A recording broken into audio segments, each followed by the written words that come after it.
राधे राधे। कैसे हैं आप सब लोग। मौसम ना काफ़ी चेंज हो रहा है तो आप अपना बहुत सारा ध्यान रखिए क्योंकि ये चढ़ती हुई सर्दी और उतरती हुई सर्दी ना बहुत ज़्यादा हमें नुकसान देती है। अच्छा, आज का वीडियो हमारा किससे रिलेटेड होने वाला है। आज आपने ना बहुत सारे लोगों को ये कहते सुना होगा कि ना सूतक पातक क्या होती है। सूतक पातक बहुत से लोगों को कहते हुए सुना होगा हमारे घर में सूतक लगे हुए हैं, हमारे घर में कोई पूजा नहीं होगी। तो खासकर वो लोग जिनके घर में ठाकुर जी होते हैं ना, उनको पूजा सेवा का बहुत बड़ा कन्फ्यूज़न होता है कि हम अपनी पूजा सेवा कैसे करें। तो आज का हमारा वीडियो उसी से रिलेटेड होगा। इस वीडियो में मैं आपको बताऊंगी, इवन मेरे थॉट नहीं, प्रेमानंद जी सूतक पातक के बारे में, ठाकुर जी की सेवा के बारे में क्या कहते हैं, श्री देवकी नंदन जी क्या कहते हैं। मतलब बहुत सारे महापुरुष हैं जो बहुत बड़े ज्ञानी हैं, उनका इस बारे में क्या विचार है। तो आज हम ये सारी बातें इस वीडियो में डिस्कस करेंगे। तो मेरा वीडियो आप पूरा देखें, और मेरा वीडियो अगर आपको पसंद आए, ऐसी इन्फॉर्मेशन आपको अच्छी लगती है, मेरे चैनल को सब्सक्राइब करें, लाइक करें। तो चलिए स्टार्ट करते हैं। सबसे पहले हम जानते हैं कि सूतक पातक होता क्या है।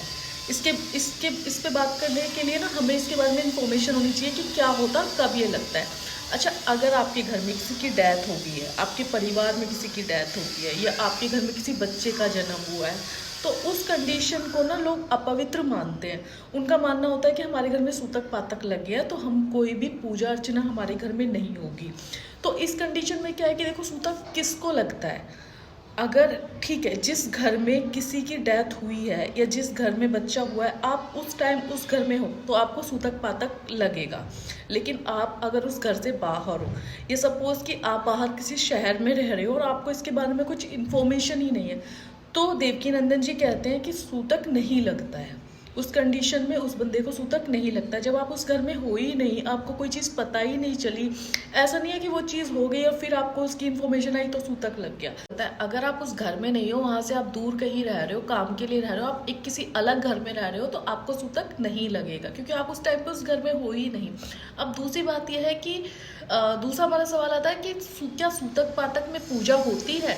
देखिए, इस विषय में अगर मैं बात करूं तो सबके ना अपने अलग अलग विचार हैं। कुछ लोग कहते हैं कि इस कंडीशन में पूजा नहीं लगती है, इस कंडीशन में आप अपनी मंदिर को पर्दे से ढक देते हो, और जितने दिनों तक आपके सूतक होता है, जब तक आपका घर पवित्र नहीं होता तो पूजा नहीं लगती। अब मैं बात करती हूँ सेवा की।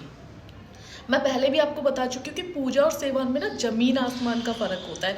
तो मैं स्पेशल उन लोगों के लिए बता रही हूँ जो जिनके घर में ठाकुर जी हैं, और मैं आपको श्री प्रेमानंद जी के विचार बता रही हूँ कि प्रेमानंद जी का इस बारे में क्या कहना है। क्योंकि एक लेडी ने ना प्रेमानंद जी से ये क्वेश्चन किया था कि उस कंडीशन में क्या सूतक पातक ठाकुर जी और श्री राधा रानी की सेवा में बाधक होता है, क्या हमें नहीं करनी चाहिए। तो प्रेमानंद जी ने जवाब दिया था, और मैं प्रेमानंद जी को ही फॉलो करती हूँ।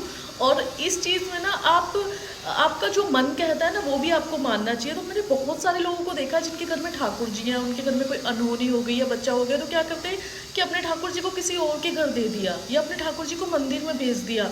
ऐसा आप कैसे कर सकते हो। सपोज कि आपने उनकी सेवा, देखो अगर आप उनको मंदिर में भगवान की तरह पूजते हो तो डेट इज़ ओके, आप कर सकते हो। अपने मंदिर में आप पर्दा डाल सकते हो, क्योंकि जो बाल गोपाल का जो विग्रह होता है ना, बाल गोपाल का या फिर आपकी बाल राधा रानी का, वो एक बच्चे का विग्रह होता है और उसके अंदर एक जान होती है, हम उसकी प्राण प्रतिष्ठा करते हैं।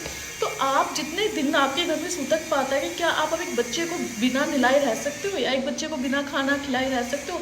जानते हैं श्री प्रेमानंद जी के इसके बारे में क्या विचार है।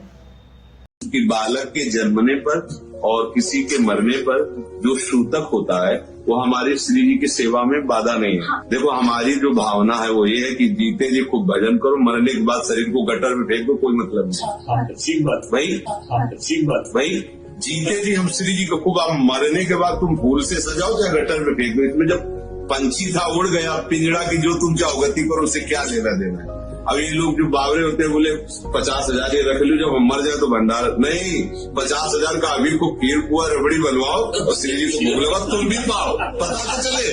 मरने के बाद कुछ करो या करो, जो मिला जिंदा रोटी ले दी, मरने के बाद लड्डू बांटो, तो फायदा क्या हुआ। मरने के बाद क्या है इस पर हम नहीं सोचते। जिंदा खूब भजन करो, मंगल में श्री जी का दुलार करो, सेवा करो। मरने के बाद तो श्री जी आगे हो जाने, शरीर छूटा मतलब पुराना कपड़ा छूट गया, उसके लिए क्या सोचना। आप खुद बताइए कि अगर हम अपने बच्चे को खाना खिलाए बिना नहीं रह सकते हैं, तो हम अपने ठाकुर जी और अपनी राधा रानी की सेवा को कैसे बंद कर दें कि जी 15 दिन बाद या 10 दिन बाद या 7 दिन बाद ये सेवा हम रेगुलर से दोबारा से अभी इसको पॉज कर देते हैं और उसके बाद इसको रिज्यूम कर देंगे, ऐसा नहीं होता ना। ये कोई कोई खेल थोड़ी ना चल रहा है गुड्डे गुड़िए का। अगर आपने सेवा ली है तो आप करिए, भगवान आपका भाव देखता है। आपके मंदिर में बैठा हुआ ठाकुर आपका इंतजार देखता है कि आप थके हारे आएंगे उनके पास, वो आपके खाने का इंतजार देखते हैं कि मेरा भक्त अपने हाथों से मेरे लिए खाना बनाएगा। तो देखिए, फिर भी आपका जो दिल कहे आप वो करिए, लेकिन मैं जितना बता रही हूँ आप एक बार फील करके देखिए इस बात को कि अगर आपके ठाकुर जी हैं और आप उनसे प्यार करते हैं और उनके अंदर जान है, ठाकुर जी का विग्रह बाल गोपाल का, ऐसे कहते हैं कि अगर आप बाल गोपाल की नियमित सेवा करते हैं ना तो आप उनके चमत्कारों को अपनी आंखों से देखेंगे, आप महसूस करेंगे, क्योंकि वो कोई मूर्ति नहीं होती है, उनमें प्राण होते हैं। और किसी बच्चे को आप खाना ना दें और आप जब आपका मन करे आप खाना दें, नहीं ना, आप उनकी रेगुलर सेवा करें। एक बार जो सेवा कर रहे हैं आप उसी तरीके से उनकी सेवा कीजिए, बाकी तो देखो भगवान की मर्जी है, वो आपसे करवा लेंगे। तो इसी विषय में ना मैं श्री प्रेमानंद जी का वीडियो भी अपनी वीडियो में डालूंगी कि वो इसके बारे में क्या कहते हैं, आप अपना भी रिसर्च कर सकते हैं। मेरा वीडियो आपको पसंद आए तो मेरे चैनल को सब्सक्राइब करें। राधे राधे।